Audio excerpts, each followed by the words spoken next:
Pai, só um segundo, por gentileza. Só trocar se o fio caiu. Você baixou o sinal de repente? Ah, não, soltou aqui, ó. Cortamos?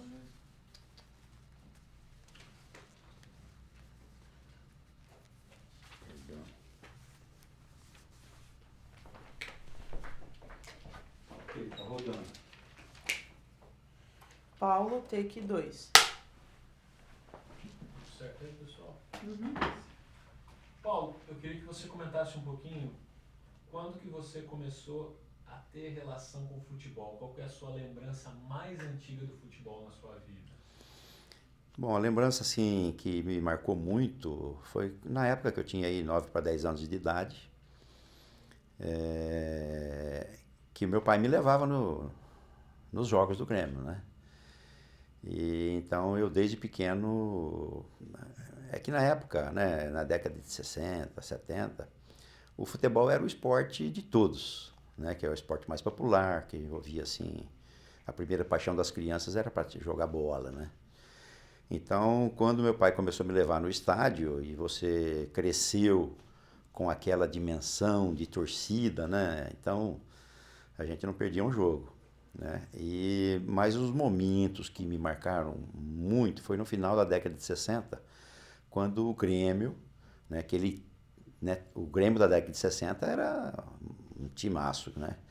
E quando o Grêmio trouxe para Maringá jogos internacionais, né? Então, eu estive em jogos da Rússia, no Grêmio com a Romênia, Guarani do Paraguai, Rapid de Viena da Áustria. Então, e o Grêmio, em todos esses jogos, ele foi invicto, exceto num jogo, acho que com o Guarani do Paraguai, que ele perdeu.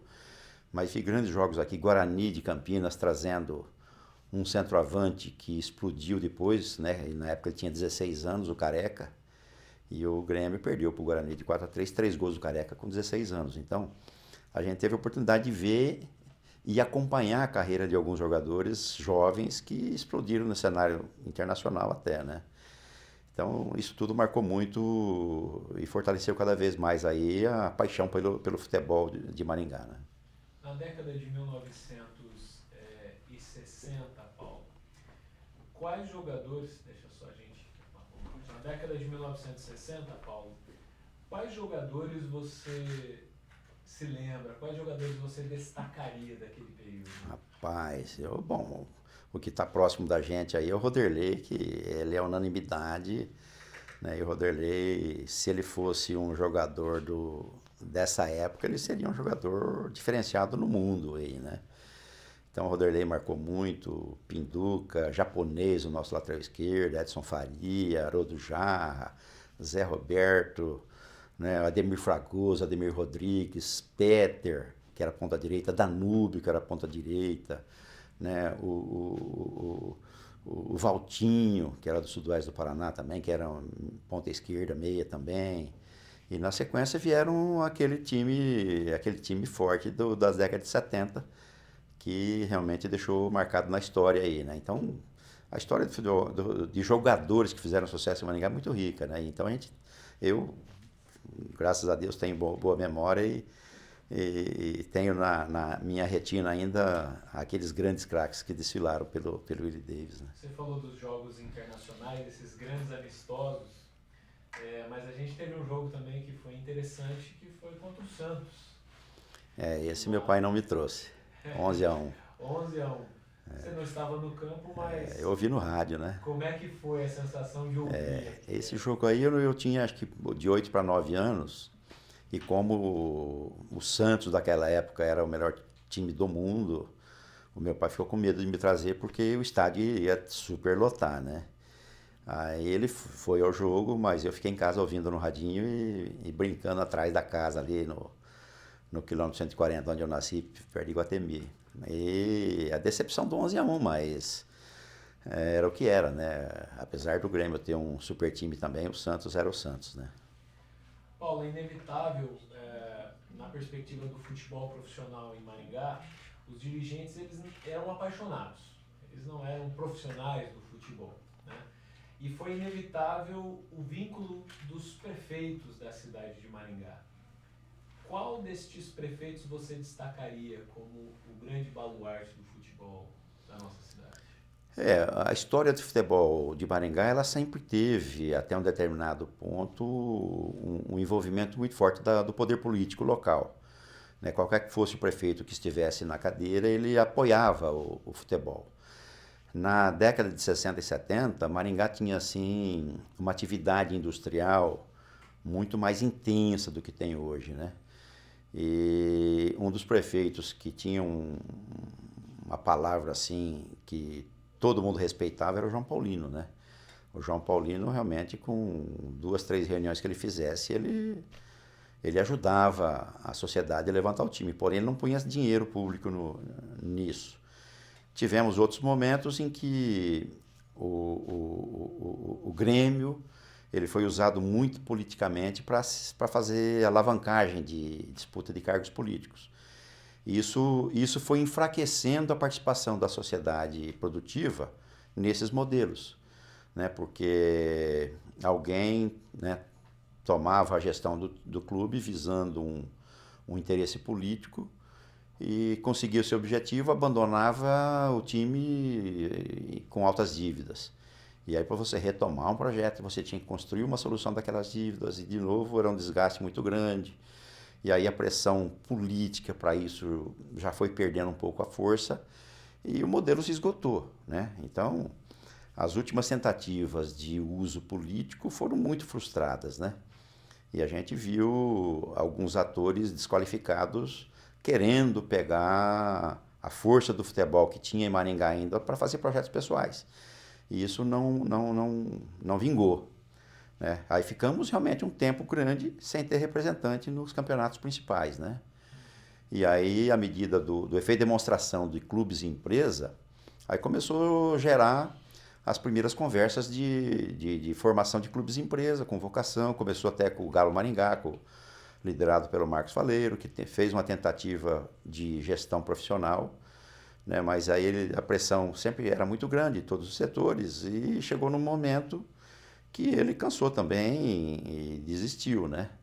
Mas o primeiro movimento de clube organizado com gestão profissional foi o do Galo Maringá com o Marcos Faleiro. Isso deixou uma história importante para os projetos que vieram depois. Tá? Legal.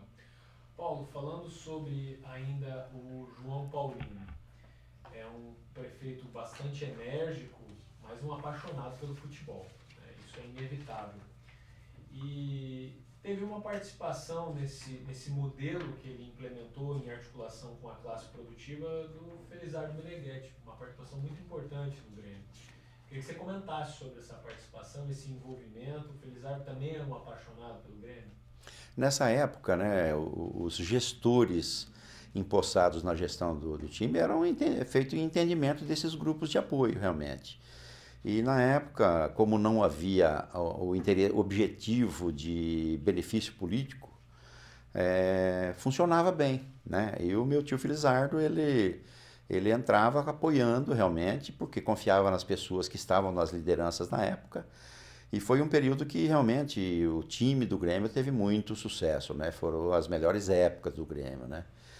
E aí, com o passar do tempo, com um pouco da mudança do interesse, ele se afastou também, como muitos se afastaram, né?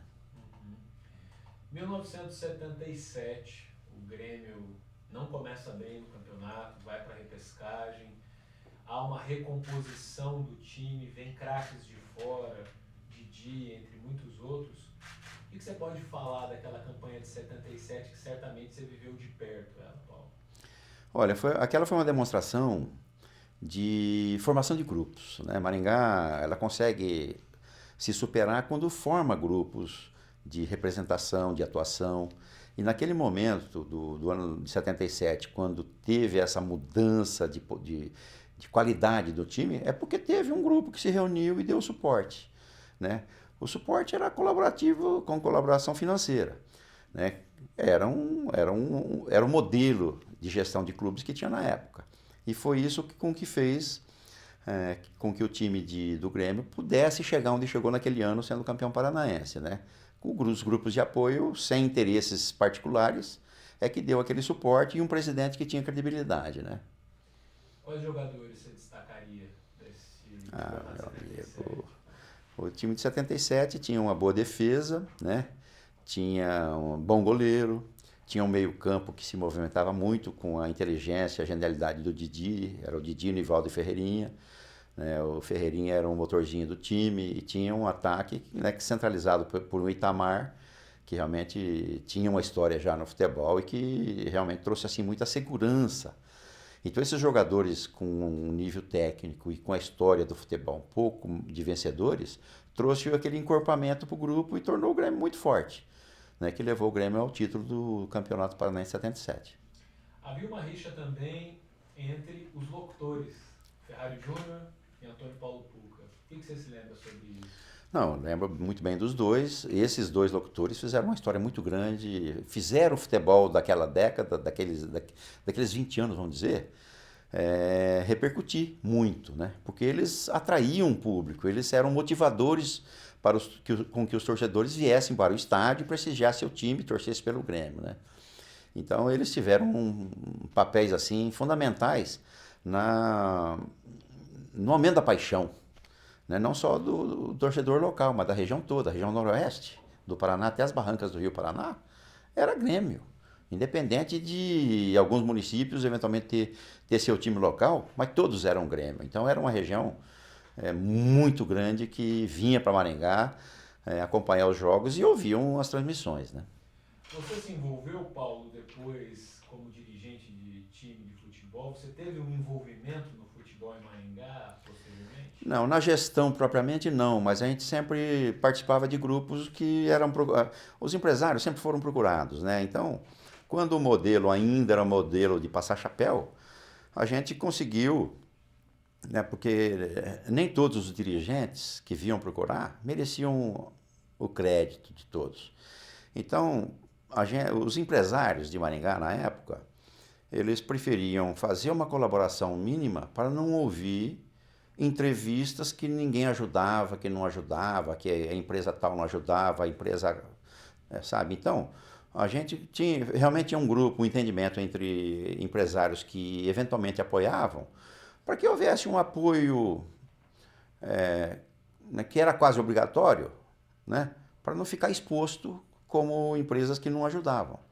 Só que isso era muito desgastante, porque a gente via que não tinha seriedade nas gestões, né? Então esse modelo também ele foi se esgotando e chegou numa hora que ninguém mais tinha disposição de ajudar, né?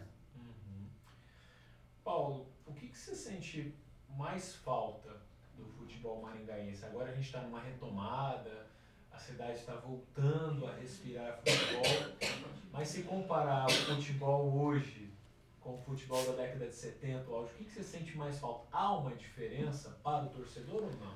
Olha, na verdade, o que a gente sente falta é daquela garra da torcida de abraçar o time definitivamente, né? Porque a gente está numa curva de aprendizado com um novo modelo, com os novos clubes que estão aqui, os dois recebem apoio, né?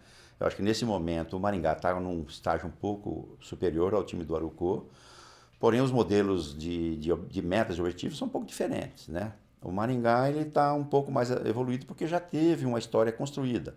O Arucó, esse ano de 2023, foi o primeiro ano que ele participou da primeira divisão. Porém, ele tem um modelo também que é a longo prazo, né? Então, o que eu vejo é que aquela paixão de abraçar ainda não está consolidada, né? E está todo mundo apoiando, mas desconfiando, né? Então, o que precisa é passar por esse estágio, né, de aprovação total dos modelos, né, para que o torcedor possa vir ao estádio e realmente cantar mais, né, dentro do estádio e fazer os gritos de guerra, né? Legal. Para encerrar, o que o futebol foi e é na sua vida? O futebol, ele foi meu primeiro esporte e, né, depois, ao longo da minha adolescência, juventude, eu pratiquei esportes, fui praticante de judô, mas eu fiquei restrito no futebol e no judô por 2 anos só. E fiquei apaixonado pelo judô e sou até hoje. Porém, o futebol, né, eu já com 68 anos, ainda teimo em correr atrás de bola. Então, o futebol me propiciou fazer amizades que eu mantenho até hoje, desde o meu tempo de times de molecada, como a gente dizia, né? Então, tenho amigos dessa época, da época de futebol da várzea, do primeiro campeonato Dente de Leite que teve em Maringá, que eu participei, né? E de toda a minha história eu jogando mais no time que a Usina Santa Terezinha tinha. A gente tinha time, né, para jogar amistosos ou campeonatos de várzea, porque nós tínhamos uma colônia de moradores, de funcionários dentro da usina e precisava ter uma atividade de diversão dos domingos. Então a gente sempre manteve na época times lá na usina e fizemos grandes jogos e eu passei a minha formação toda de criança até me casar jogando futebol lá na usina, né? Então, hoje a gente ficou um pouco mais urbano, deixou de ter times lá também e a idade não propicia mais você praticar o esporte de alta competitividade, mas o futebol até hoje é a minha primeira paixão no esporte. Legal, Paulo. Temos. Muito obrigado. Show de bola, Paulo. Paulo, aí já